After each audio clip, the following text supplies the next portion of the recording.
Yo, what's up? Let's talk about Hollow Knight. So I was doing the dishes a little while ago, and I wanted something to listen to. And I was like, damn, what I really want is a negative review of Hollow Knight, because I love the game, but it might be fun to hear someone with like genuinely good, well-reasoned points just kind of like completely bash it. My friend has recently been trying to play through it, coming from the Souls games, and as far as I can tell, he's just having like the most wretched time with it, which is making me kind of think a bit more about the game and like what issues it might have. Anyway, tried to look for a video like this, and to my dismay, even looking up Bad Hollow Knight Review returns almost exclusively glowing reviews about how it's an immaculate indie darling of a game. Of course, I got to thinking with my chaotic brain energy, hey, what if I made a video about issues that the game has from the perspective of someone who loves the game? I picked up Hollow Knight in summer of 2020. Yeah, I know, I was late to the party. So sue me.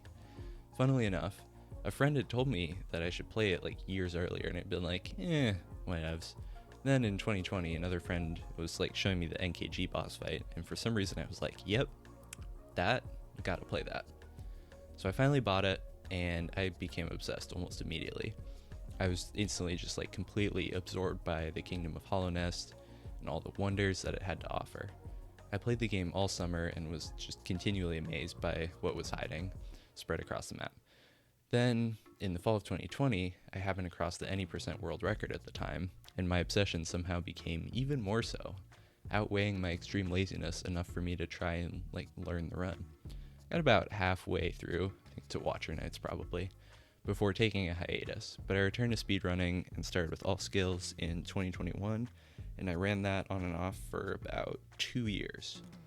Once I started to slow down on that, I also took a brief foray into tassing, and while I didn't really complete anything, it did further deepen my appreciation for just the potential of the mechanics in the game. To date, I've played the game for probably 800, 900 hours, a bit over 500 on PC, and probably like 300 or 400 on Switch. But if you're here, you've probably seen a million videos that start pretty much exactly like this. I love Hollow Knight, my Steam hours prove it. Yeah, best game ever. So now we're going to switch gears a bit and talk about the issues that Hollow Knight has, because it's not a perfect game. My goal with this video is not to just trash talk Hollow Knight. That's not what I want to do. This is mostly just a sort of for funsies exercise that might spark some interesting discussions among people who appreciate and enjoy the game. I'm currently working on a game prototype with some friends, so game design's been on my mind. Hollow Knight is a game that I feel able to talk about because of how much time I've put into it and my experience with it. One thing I do want to say though is that with these criticisms, I'm trying to steer clear of things that would change the core identity of Hollow Knight and focus just on changes that I think could reasonably be implemented if desired. So from here on out, no more positivity, canceling all that.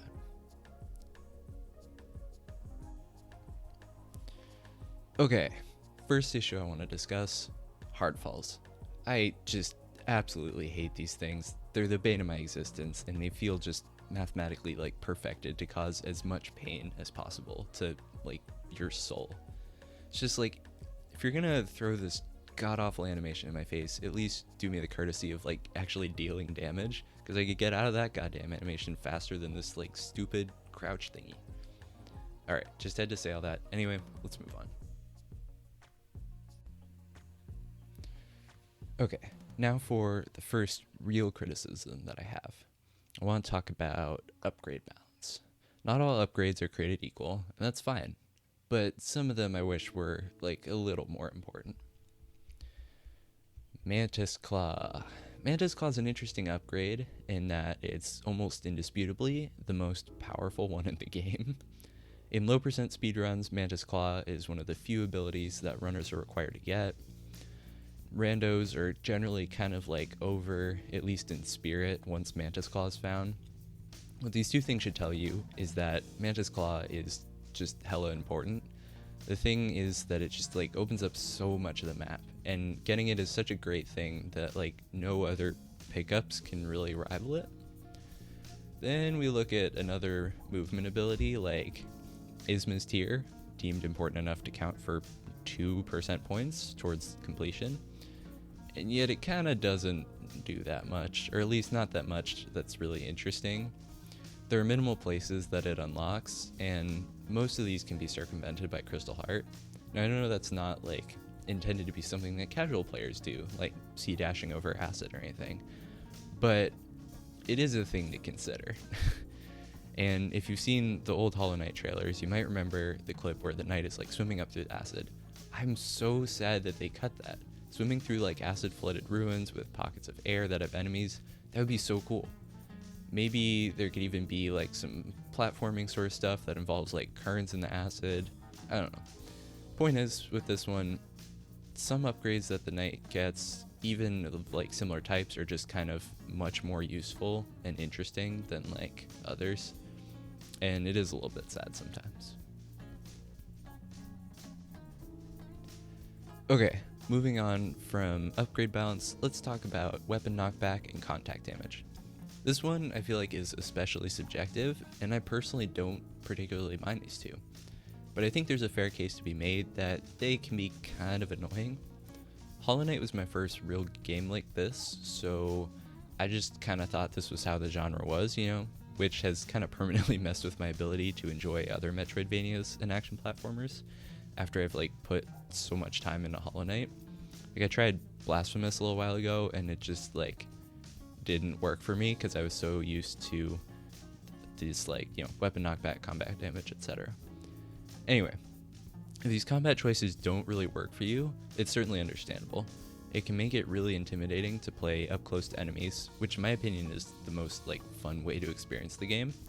Furthermore, it kind of feels like weapon knockback was sort of just a band-aid to contact damage, because it's like, oh, we need to prevent people from running into bosses and being sad. Let's add nail knockback, you know? The combination of these two means that fighting enemies that are in a precarious position can be a little bit frustrating at times because a small misswing or just like a little bit too much directional input can cause you to just get like damage boosted into oblivion, which isn't really that fun.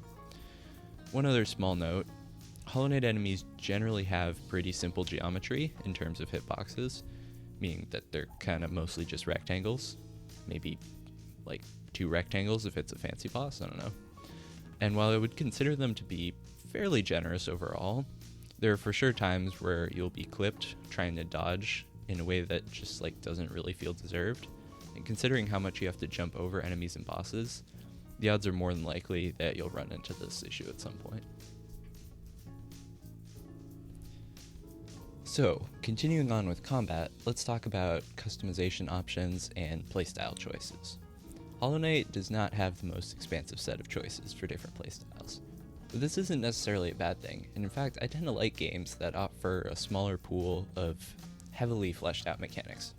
I think that games like that are ripe with synergy opportunities, and they keep giving to players who really want to take the time to kind of like learn and master the game.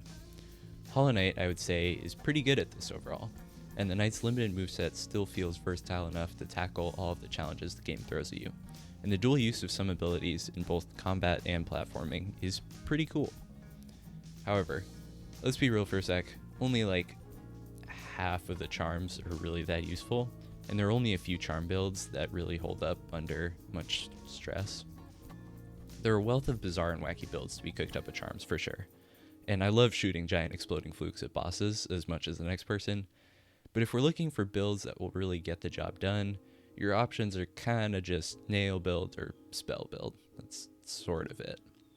In my casual playthrough, I often felt that boss fights became more and more difficult the longer they dragged on, just from, you know, building stress, and you have to start finding opportunities to heal, etc. And the speed of nail and spell builds relative to most other builds in the game just kind of makes them better options. Recently, I've been a bit obsessed with watching Elden Ring challenge runs, and I'm just continually blown away by how those runners can take like unassuming weapons, items, etc., and just turn them into the most disgusting killing machines. It's truly fascinating, and it's something I do wish that Hollow Knight had a bit more of. It's not to say that every charm has to be equally powerful, because that would just be boring, but if more of them had more potential synergy, I think that would be cool, and it would maybe encourage people to experiment more with builds. In addition to charms, I also just want to talk a bit briefly about movement abilities and how those tie into combat. and how they could potentially allow for more playstyle options. In Hollow Knight, many of the traversal abilities are useful in some way in combat. Mothwind Cloak, Monarch Wings, Mantis Claw, and Shade Cloak all allow the player to dodge and maneuver better in combat. What about like Ismu's Tear and Crystal Heart though? Wouldn't it be sick if those opened up new playstyles for combat? Like what if C-dash charging enemies was made more powerful, therefore incentivizing players to engage more with the risk reward of charging it up to hit a boss? Like maybe it could potentially fling the boss across the arena? Wouldn't that be like dope as hell? I have no idea what an Ismu's Tear power up would be, but surely there's gotta be something cool to do, right? My point is just that like, while movement abilities work nicely into combat in Hollow Knight, they're almost exclusively for evasion, which sends the message that evasion is the only way to play the game, which I don't think is really true. So, all this talk about customization and playstyles brings me to the next issue, which is replayability. I've told countless people at this point that I would love, more than anything, to just be able to forget all my Hollow Knight knowledge just long enough to be able to replay it like the first time again. You know, just like lose the knowledge, play the game through, have a great time, and then get all my like experience and stuff back.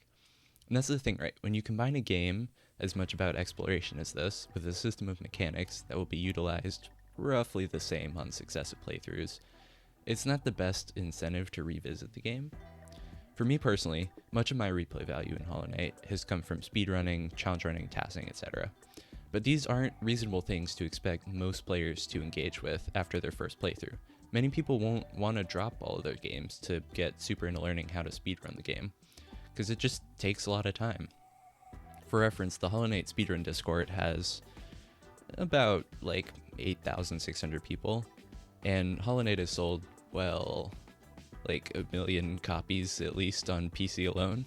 Like, don't get me wrong, I still love to just re-immerse myself in the beautifully crafted world of Hollow Nest. But I don't go places in the map that I don't need to, because as incredible as the general ambiance is, I can get that by just listening to the OST or something. I'm not gonna go stand somewhere in the game for an hour and just like chill and soak in the vibes, because I just get distracted really quick. The magic of the first playthrough is something that can't really be recreated, and for a game where environment is this important to it, the loss of this magic does hurt the game a little bit in my opinion. I generally find myself returning to Hollow Knight as more of a comfort game and not really because I think I'll be able to like relive my first playthrough. Once you've played enough to know where the key items are, you tend to not really explore the rest of the map much, because why would I do all this extra platforming and work and whatever for like a Wanderer's Journal, you know? Speaking of only visiting places with key items, let's talk about side quest rewards.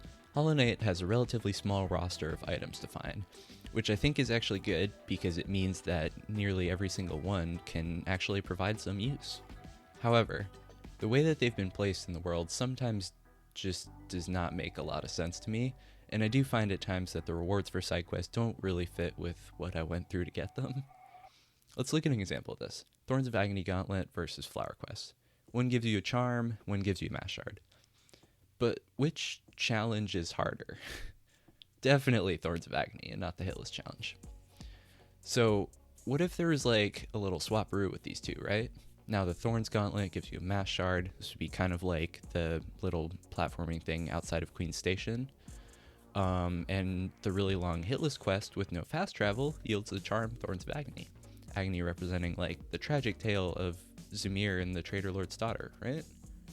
Now, granted, outside of PvP, Thorns of Agony is kind of a pretty mid charm and not really a much better reward, but doesn't that placement kind of make more sense? And it could be renamed to like Flower of Agony or something, and it could be, you know, designed after the pale flowers that Zamir gives out or something. I'm spitballing here, you know?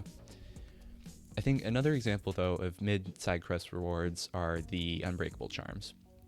To get all three, they cost a whopping 36,000 geo.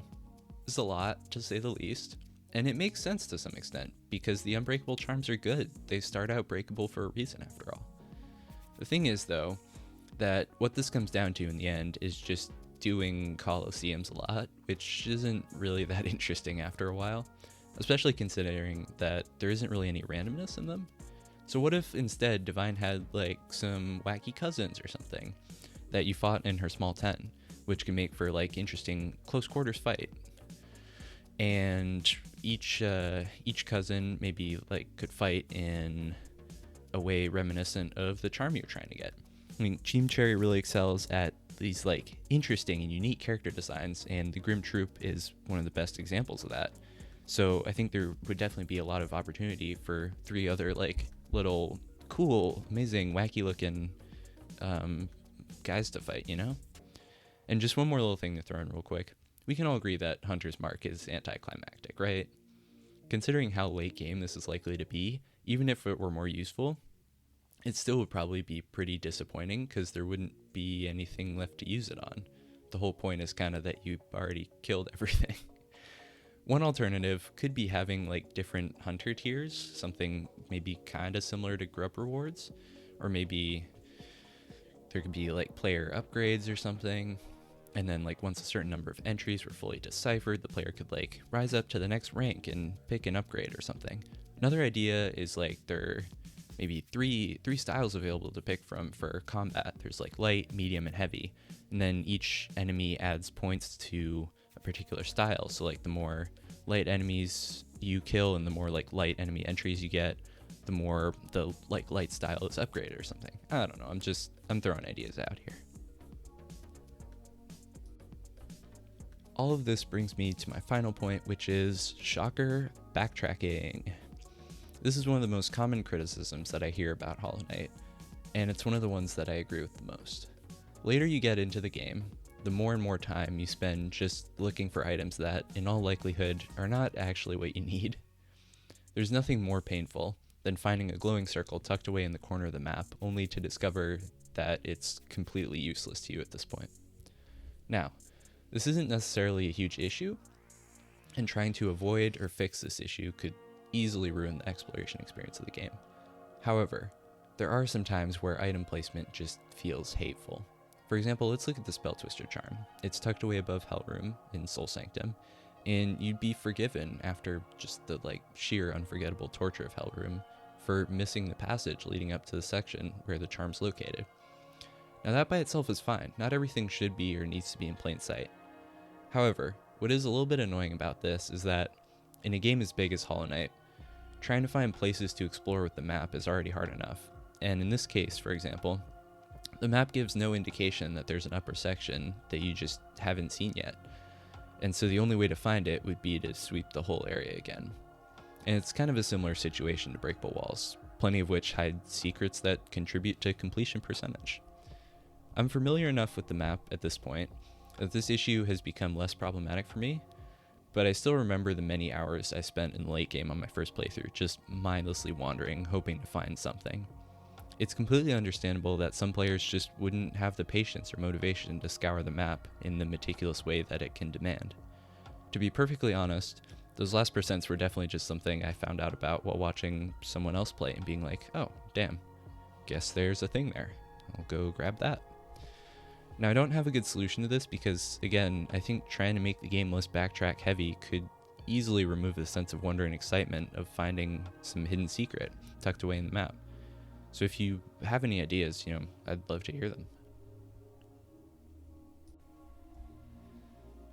Alright, so that was that. I tried to make these criticisms in the most fair way I could, while still showing how much I appreciate and love the game. This is a game that got me, really into gaming, and it's still my all-time favorite 4 years later. At the end of the day, I'm just a guy sitting in my room with the lights off because it's hot outside, so what do I know? If you made it this far, thanks, I guess. Please feel free to leave scathing remarks in the comments or start discussions on any of the points I made in this video, if you feel so inclined. I'd say subscribe for more, but I'm probably not making another video again anytime soon, if at all, so I wouldn't bother. See ya!